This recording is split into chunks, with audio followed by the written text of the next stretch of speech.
question. Dennis O'Rourke. Mr Speaker, in my first reading speech on this bill, I expressed pleasure to see such an important and comprehensive piece of legislation to begin the enactment process, because it would, as many others have said, update a very old land transfer system. And I said then that I was very happy with the three main elements of the bill: the avoidance of fraud, the cancellation of registrations where that was necessary for some good reason, and for better provision for compensation, again, where that was necessary. And I still have the same level of approval for the bill as it was then, as I do now. So I'm concerned at some of the changes which have been recommended by the Government Administration Select Committee. I would say at the beginning that I do approve of all of the recommendations they have made, but there are two very important exceptions to it. Now, the first objection I have, and people won't be surprised to hear this, is the recommendation for the deletion of clause 54. And that's the clause which would impose new requirements on mortgagees to take reasonable steps, and I emphasise the word reasonable, to verify the identity of the mortgagor and the authority of the person executing on behalf of the mortgagor. Those are very sensible and basic requirements which would go a long way to assist in avoiding both fraud and mistake. And people often forget about mistakes. It would avoid both of those things. And it's very important where a person doesn't have the authority to encumber a property on behalf of a mortgagor, or a person who is not actually the mortgagor at all. It's very important that there be robust provisions to prevent that sort of mistake or fraud happening. And the most common situations that you see in this is where a trustee or an agent acts without authority, or where one of more than one interested proprietors purports to sign on behalf of them all. And many of us have seen cases where those sorts of things happen, and they need to be avoided. What's the best place to avoid them? At the beginning, when the registration takes place in the first place. And that's why Section 54, as it was originally in the bill, as originally introduced, is actually so important. Clause 54(1) would only require ordinary best practice by requiring verification of a mortgagor's identity and their authority to sign. And clause 54(2) would allow the registrar to set the standards for that. They need not be oppressive or difficult or burdensome standards.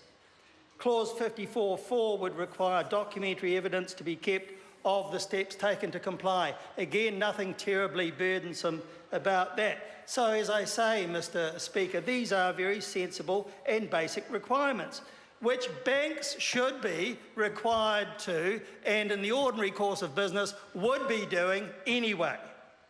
So the reasons given for deletion, in my opinion, are utterly inadequate and unconvincing, and they are these. Sufficient protections already exist, but nobody has said in the supporting documentation to this bill of what those sufficient protections already are, because there aren't any.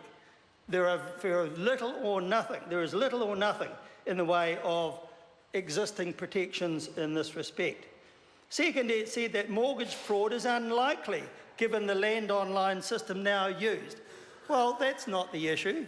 Yes, we do have a low level of fraud in this country, but those occasions where fraud does occur are still important, and where we can avoid them, we should be doing so. And thirdly, it is said that the costs of compliance would be too high and disproportionate to the benefit. What a load of nonsense that is.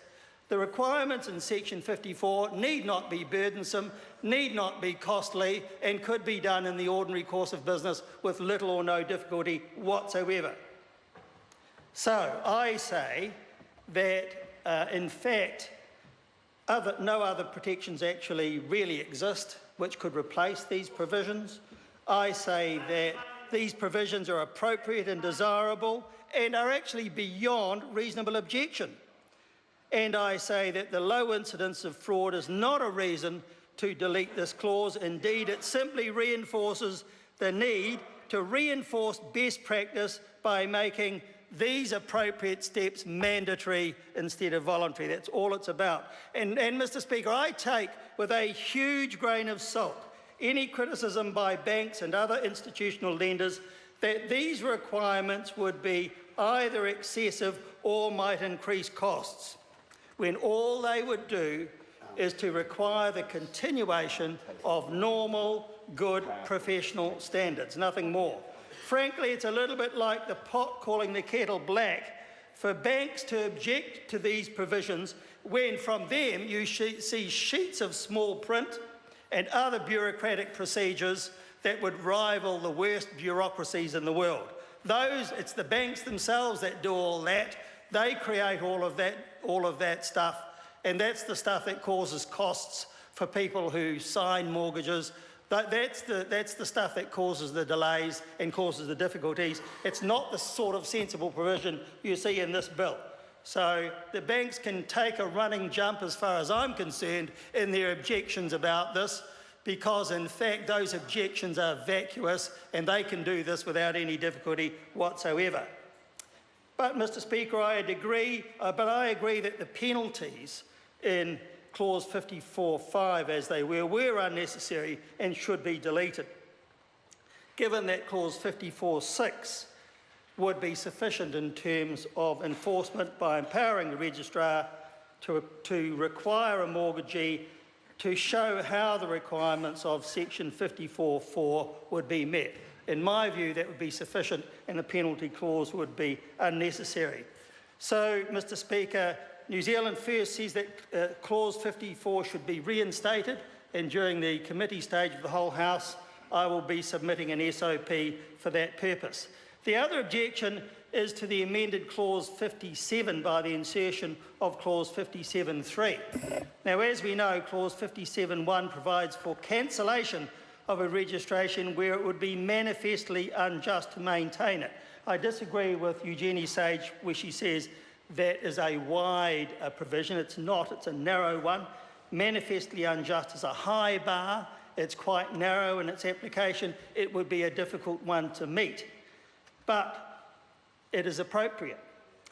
However, new Clause 57(3) is wrong because it prevents an order for cancellation unless the court finds in the negative that compensation could not, quote, properly address the injustice, unquote.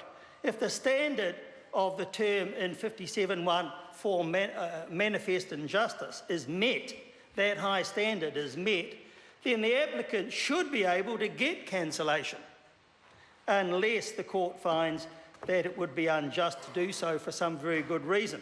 So that would mean that a defendant would have the burden of proof to show that resort to cancellation would be unjust. It should not be necessary for an applicant for such an order to show that compensation would not, quote, properly address the injustice. That should be not necessary, and I don't even really know, and nobody else would either, what the words, quote, properly address the injustice could possibly mean. That introduces uncertainty and is totally unnecessary. The burden of proof is completely wrong, and it should be the other way round. In fact, Clause 59 already exists to provide for compensation where that is applied for. So New Zealand First will, during the Committee of the Whole House stage, seek by way of SOP to delete Clause 57(3) because it is actually quite wrong and operates against the true thrust of Section 57. It should be possible for a person to get cancellation and not just compensation where they have shown that there is manifest injustice. It's as simple as that. I don't know why the provision has been put the way it is. The burden of proof is completely wrong. It should be the other way round. As I have said, this is a relatively easy fix. I hope people on both sides of the House will see that it needs to be fixed and support New Zealand First when that SOP is put forward at the next time the opportunity arises. Mark Mitchell. Thank you, Mr. Speaker.